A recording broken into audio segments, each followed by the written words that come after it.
کیا یہ دور بھی دیکھنا تھا کہ لا الہ الا اللہ اور اللہ اکبر کی صداؤں کے اوپر آج شرک اور کفر کی صدائیں بھاری پڑتی ہوئی نظر آ رہی ہیں؟ اے اللہ، آج تیرے گھر کے اوپر، تیری مسجد کے اوپر، تیری عبادت خانے کے اوپر اے اللہ آج شرک کے اڈے بنائے جا رہے ہیں، اے اللہ بت خانے بنائے جا رہے ہیں۔ اے اللہ، کیا یہ دن بھی دیکھنا تھا حق پرستوں کی اے اللہ اگر تو نے مدد نہ کی، کل دنیا کہے گی مسلمانوں تمہارا خدا کہاں چلا گیا؟ یہ شاعر نے بڑا سچا شکوہ کیا ہے۔ میرے بھائیوں، ہمیں تو شکوہ ہے اپنے پروردگار سے، مگر ہمارے رب کا بھی ہم سے ایک شکوہ ہے، اور آج یہی میرا موضوع ہے کہ اللہ کی مدد کیوں نہیں آ رہی ہے؟ کون سی ایسی چیزیں ہیں جس کی وجہ سے آج اللہ کی مدد نہیں آ رہی ہے؟ دعاؤں میں تو کوئی کمی نہیں ہو رہی ہے، یہاں سے لے کر مکے تک دعائیں ہو رہی ہیں، امام حرم دعا کر رہے ہیں، تہجد میں نہ جانے کتنے مسلمان دعائیں کر رہے ہیں، دعائیں تو بہت ہو رہی ہیں، دعاؤں میں اثر کیوں نہیں ہے؟ میرے بھائیوں، اللہ کی مدد کیوں نہیں آ رہی ہے؟ اس سوال کا جواب قرآن میں دیکھو، جو آیت کریمہ میں نے آپ کے سامنے پڑھی ہے سورہ محمد کی آیت ہے، اور اللہ تعالیٰ اس آیت میں اپنے نبی کے صحابہ سے کہہ رہا ہے، یا ایھا الذین آمنوا ان تنصروا اللہ ینصرکم ویثبت اقدامکم، اے ایمان والو اگر تم اللہ کی مدد کرو گے۔ اب یہاں ایک چیز اور نوٹ کر لیجیے، ہماری اتنی اوقات نہیں کہ ہم اللہ کی مدد کر سکیں، نہ نہ نہ، اللہ کی مدد کا مطلب کیا ہے بھائی؟ اللہ کیا ہماری مدد کا محتاج ہے؟ نہیں، مدد تو چھوڑ دو، اگر کوئی نمازی، کوئی زکوٰۃ دینے والا، کوئی روزہ رکھنے والا، کوئی حج کرنے والا، کوئی عمرہ کرنے والا اگر یہ سمجھتا ہے کہ اس کی عبادت سے اللہ کو کوئی فائدہ پہنچ رہا ہے، اللہ کا کوئی بھلا ہو رہا ہے، یا اللہ کو کوئی فیض پہنچا رہا ہے، اپنے دماغ سے یہ کیڑا نکال دو۔ اللہ کے نبی فرماتے ہیں، اللہ تعالیٰ کہتا ہے، یا عبادی، اے میرے بندو، لو ان اولکم وآخرکم وانسکم وجنکم کانوا علی اتقی قلب رجل واحد منکم، اے میرے بندو، جتنے انسان ہیں اور جتنے جنات ہیں اور جتنے پہلے کے لوگ ہیں اور جتنے بعد کے لوگ ہیں، سارے کے سارے لوگ اگر متقی بن جائیں، پرہیزگار بن جائیں، اللہ سے ڈرنے والے بن جائیں، دنیا میں سب سے نیک انسان کے جیسے بن جائیں، اللہ فرماتا ہے ما زاد فی ملکی شیئا، اے میرے بندو تم سب کے سب متقی اور پرہیزگار بن جاؤ، پھر بھی میری سلطنت میں کوئی اضافہ ہونے والا نہیں ہے۔ اور اے میرے بندو کان کھول کر کے سن لو، جتنے آدم کی اولاد ہیں اور جتنے جنات ہیں اور جتنے پہلے کے لوگ ہیں اور جتنے بعد کے لوگ ہیں، سب کے سب میرے نافرمان ہو جائیں، سب کے سب اللہ کی نافرمانی کرنے لگے، گناہ کرنے لگے، ما نقص من ملکی شیئا، میری حکومت میں، میری سلطنت میں، میری بادشاہت میں کوئی کمی آنے والی نہیں ہے۔ اللہ کو کوئی فائدہ نہیں ہے، اور ہماری اتنی اوقات نہیں کہ ہم اللہ کی مدد کر سکیں۔ تب اس آیت کا کیا مطلب ہے بھائی؟ یا ایھا الذین آمنوا، اے ایمان والو، ان تنصروا اللہ ینصرکم، اگر تم اللہ کی عبادت کرو گے، اگر تم اللہ کی مدد کرو گے، اللہ تمہاری مدد کرے گا۔ یہاں اللہ کی مدد سے مراد کیا ہے؟ اللہ کے دین کی مدد، اللہ کے دین کی مدد۔ اگر تم اللہ کے دین کی مدد کرو گے، اگر تم اسلام کی مدد کرو گے، اگر تم اسلام کی حفاظت کرو گے، اگر تم اللہ کے دین کا تعاون کرو گے، اگر اپنے طاقت کے ذریعے، اپنے مال کے ذریعے، اپنے علم کے ذریعے، اپنے جسم کے ذریعے تم اللہ کے دین کی مدد کرو گے، اللہ تمہاری مدد کرے گا۔ اب ذرا مجھے ایک سوال کا جواب دینا، ڈھول بجا اس گاؤں کا نام ہے، میرے بھائیوں ذرا اپنے دلوں پر ہاتھ رکھ کے بتانا، صبح آنکھ کھلتی ہے تب سے لے کر رات میں بستر پہ جانے کے ٹائم تک ذرا غور کرنا، ہر شخص غور کرے، ہم اللہ کے دین کی کتنی مدد کرتے ہیں؟ ہماری ذات کے ذریعے اللہ کے دین کو کیا ملا؟ اپنے لیے تو بہت کچھ ہم نے کر لیا، بچوں کے لیے بہت کچھ کر لیا، بیوی کے لیے بہت کچھ کر لیا، گھر والوں کے لیے بہت کچھ کر لیا. ہمارے 24 گھنٹوں میں ہم نے اللہ کے دین کے لیے کیا کیا؟ کتنے منٹ ہم نے خرچ کیے، کتنا پیسہ ہم نے خرچ کیا، کتنی انرجی ہم نے خرچ کی. میرے بھائیوں، اللہ کی مدد ایسے نہیں آئے گی. ان تنصر اللہ ینصرکم، جب تم اللہ کی مدد کرو گے اللہ تمہاری مدد کرے گا، اور اللہ تمہاری مدد ہی نہیں کرے گا وَيُثَبِّتْ أَقْدَامَكُمْ، بڑے سے بڑی سپر پاور تمہارے سامنے آ جائے، بڑے سے بڑے ہتھیار تمہارے سامنے آ جائیں، تمہارے پیر کے اندر کبھی لغزش نہیں آئے گی، اللہ تمہارے قدم کو جمع کر کے رکھ دے گا. اور یہی فرق ہے میرے بھائیوں ہمارے بیچ میں اور نبی کے صحابہ کے بیچ میں. نبی کے صحابہ اللہ کے دین کی مدد کے لیے ہر وقت تیار رہتے تھے. ذرا جنگ احد کا منظر دیکھو میرے بھائیوں. جنگ احد میں چند مسلمانوں کی غلطی سے جیتی ہوئی جنگ ہار گئے مسلمان، اور سارا پاسا پلٹ گیا. اللہ کے پیارے نبی زخمی ہو گئے. اصل میں بار بار یہ جو ہے نا مائک، اس کی وجہ سے دباؤ کی وجہ سے جھک جا رہا ہے. اس کا کیا علاج ہے؟ یا تو اس کو بار بار پکڑے رہیں. جنگ کا پاسا پلٹ گیا اور جیتی ہوئی جنگ مسلمان ہار گئے. بڑے غور سے سننا میرے بھائیوں، جنگ مسلمان ہار گئے، اللہ کے نبی زخمی ہوئے، آپ کا چہرہ لہو لہان ہو گیا، اور 70 صحابہ کرام بھی شہید ہو گئے. یہ سب کچھ کب ہوا؟ جنگ احد کے اندر، غزوہ احد کے اندر.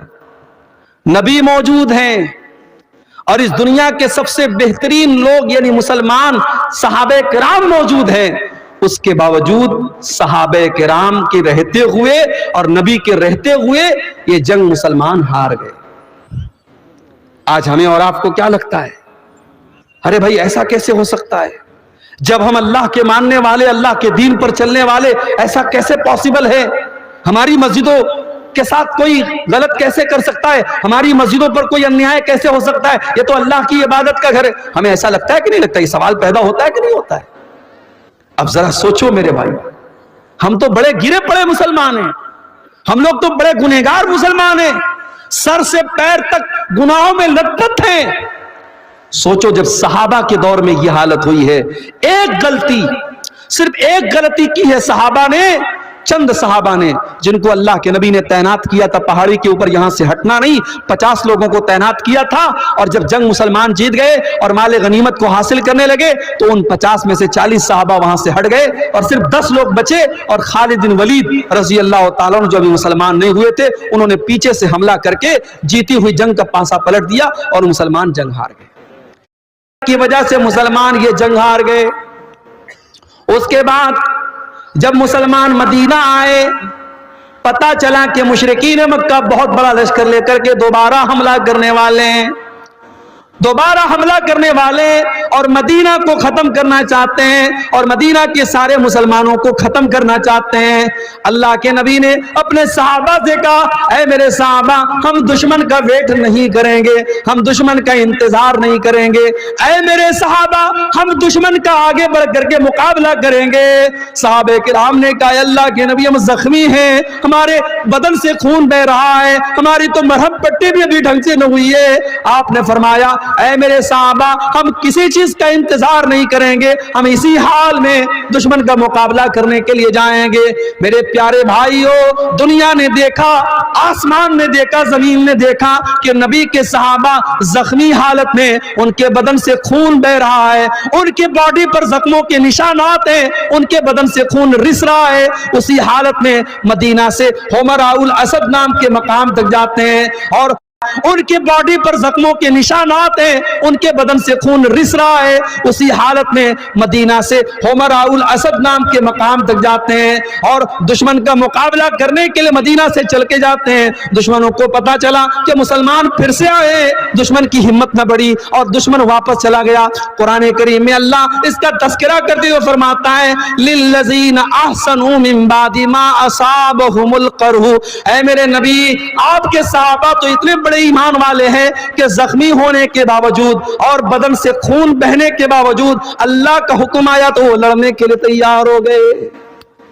یہ تھے نبی کے صحابہ، وہ نبی کے لیے، اللہ کے دین کے لیے اپنے نبی کے دفاع کے لیے, اپنے دین کے ڈیفنس کے لیے ہر وقت تیار رہتے تھے میرے بھائی. اور اسی لیے قرآن کہتا ہے یا ایھا الذین آمنوا ان تنصروا اللہ ینصرکم, اے ایمان والو جب تم اللہ کی مدد کرو گے اللہ تمہاری مدد کرے گا. آج تو حالت یہ ہے 100 روپیہ چندہ دینے کی حیثیت رکھنے والا 10 روپیہ بڑی مشکل سے دیتا ہے.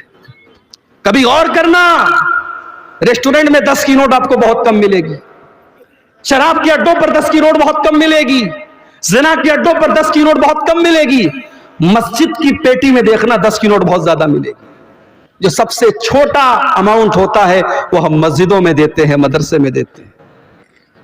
ہمارے یہاں سائنس پڑھانے والا ٹیچر آئے ہم 2000 روپیہ مہینہ دیں گے, میتھ پڑھانے والا ٹیچر آئے ہم 3000 روپیہ مہینہ دیں گے, ہندی اور انگلش پڑھانے والے کو 1000 روپیہ مہینہ دیں گے, اور بیچارے مولوی صاحب اور حافظ صاحب قرآن پڑھانے کے لیے آئیں گے تو ہم مول بھاؤ کریں گے, حافظ صاحب 500 روپیہ لے لیجیے.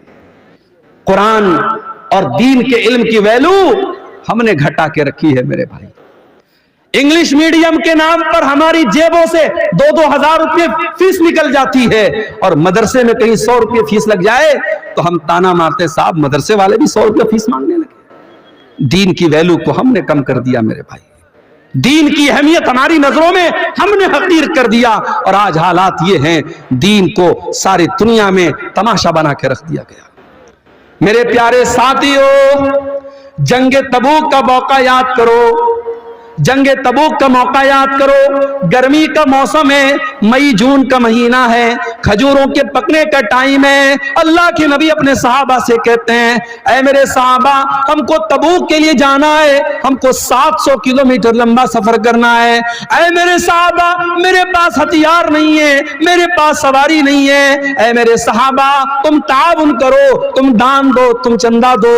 اے میرے صحابہ میں تمہیں جنت کی گارنٹی دیتا ہوں. صحابہ کرام نے اپنی اپنی حیثیت کے مطابق, اپنی اپنی طاقت کے مطابق بڑھ چڑھ کر کے تعاون کرنا شروع کیا. عثمان غنی نے بہت سارے اونٹ بھی دے دیے, بہت سارے گھوڑے بھی دے دیے, اور 1000 سونے کے سکے بھی دے دیے.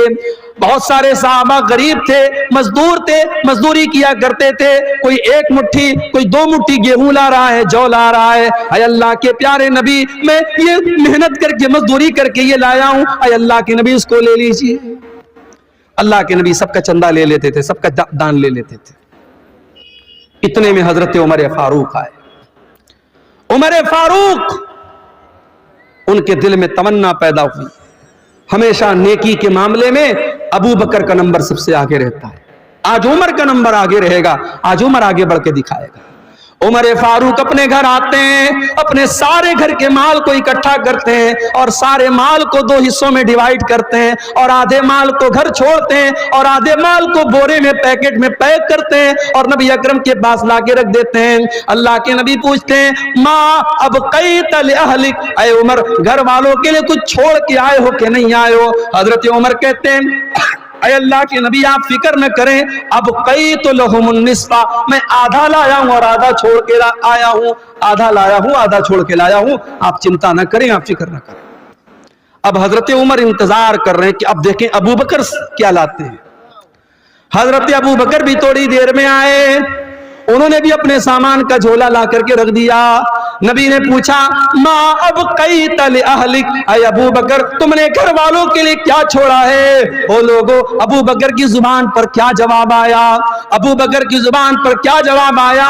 شاعر کہتا ہے نبی نے جو پوچھا کہ کیا ساتھ لائے تو صدیق اکبر کے ہونٹوں پہ آیا, وہاں مال و دولت کی کیا ہے حقیقت, جہاں جا لٹانے کو دل چاہتا ہے. ابو بکر صدیق کہتے ہیں اب قیت لہم اللہ ورسولہ, اے اللہ کے نبی میں اپنے گھر والوں کے لیے اللہ کو چھوڑ کے آیا ہوں, اس کے رسول کو چھوڑ کے آیا ہوں. اے اللہ کے نبی میں گھر میں کچھ بھی نہیں چھوڑا, میں نے گھر میں جھاڑو لگا دیا, میں سب لے کے آیا ہوں, آج اللہ کے دین کو میرے مال کی ضرورت ہے. اے اللہ کے نبی اب میں اپنے گھر میں کچھ چھوڑ کے نہیں آیا. یہ نبی کے صحابہ تھے. میری پیاری ماں اور بہنوں, آج وہ جذبہ ہمارے اور آپ کے اندر نہیں ہے. اللہ کی مدد کہاں سے آئے گی؟ ہماری زندگیوں میں دین کی کوئی حیثیت نہیں ہے. ہماری 24 گھنٹے میں ہم اگر غور کریں ہم دین کے لیے کتنی محنت کر رہے ہیں اور دین کے لیے ہم کیا کر رہے ہیں میرے بھائیوں، ہم کچھ نہیں کر رہے ہیں۔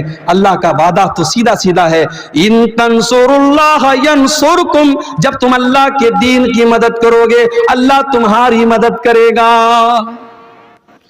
غزوہ احد کا وہ منظر بھی یاد کرو میرے بھائی، ایک عورت آتی ہے، بتایا گیا تیرا بھائی شہید ہو گیا ہے، تیرا باپ شہید ہو گیا ہے، تیرا شوہر شہید ہو گیا ہے۔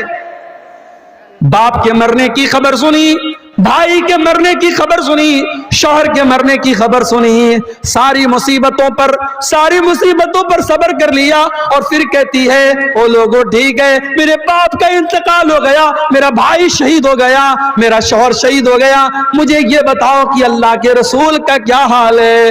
لوگوں نے کہا اللہ کے رسول بالکل صحیح سلامت ہے۔ اس نے کہا نہیں، جب تک میں اپنے نبی کا دیدار نہ کر لوں، جب تک میں اپنے نبی کو دیکھ نہ لوں مجھے چین نہیں مل سکتا۔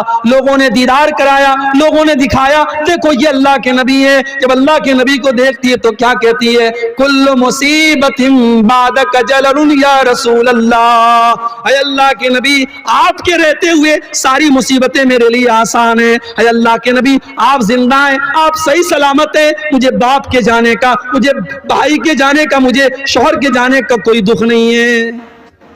اللہ کے دین کے لیے اپنا سب کچھ قربان کرنے کا جذبہ تھا میرے بھائیوں صحابہ کے اندر، وہ جذبہ ہمارے اندر نہیں ہے۔ جب تک یہ جذبہ ہم پیدا نہیں کریں گے ہم اور آپ اللہ کی مدد کے حقدار نہیں ہو سکتے۔ آج تو حالت یہ ہے، نوجوان ہے، پیسہ کما رہا ہے، اچھا پیسہ کما رہا ہے، بلڈر ہے، اچھی کھیتی باڑی ہے، اس کے پاس لاکھوں کا مالک ہے، اس سے کہو بھائی حج کر لے، عمرہ کر لے، کہتا ارے مولوی صاحب ابھی کتنی عمر ہے، ابھی 40 سال کا ہوں، حج کر لوں گا داڑھی رکھنی پڑ جائے گی، حج کر لوں گا 5 ٹائم کی نماز پڑھنی پڑے گی، حج کر لوں گا چوری بے ایمانی نہیں کر پاؤں گا، لوگ کہیں گے حاجی صاحبوں کے یہ سب کام کرتا ہے، ابھی تھوڑا گل چھرے اڑا لینے دو، 50-60 سال کے ہو جائیں گے پھر حج بھی کر لیں گے، عمرہ بھی کر لیں گے۔ مجھے بتاؤ 40 سال والوں کیا تم لکھوا کے لائے ہو کہ تم 50 سال تک زندہ رہو گے؟ کیا اس بات کی گارنٹی ہے کہ تمہیں آئندہ کوئی بڑی بیماری نہیں ہوگی؟